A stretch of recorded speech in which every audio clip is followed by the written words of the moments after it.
जी नाजरीन, our news में खुश आमदीद कहते हैं। हमारे ब्यूरो चीफ ड्रामा शहबाज अहमद ज़ाहिर की रिपोर्ट के मुताबिक गोटकी मीरपुर माथेलू के शहबाज रेंजर हेडक्वार्टर में फिल्टर फटने से धमाका, 5 एहलकार जख्मी। जख्मियों को तिब्बी इमदाद के लिए सिविल हॉस्पिटल मीरपुर माथेलू मुंतकिल कर दिया गया।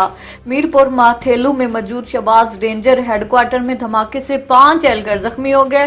जख्मियों को DHQ हॉस्पिटल मीरपुर माथेलू मुंतकिल कर दिया गया।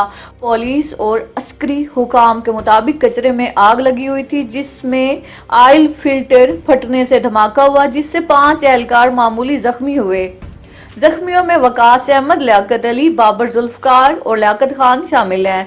जख्मियों को तिब्बी इमदाद के बाद शहबाज रेंजर हेडक्वार्टर मुंतकिल कर दिया गया है, जबकि वाक़े की मजीद तहकीकात जारी हैं।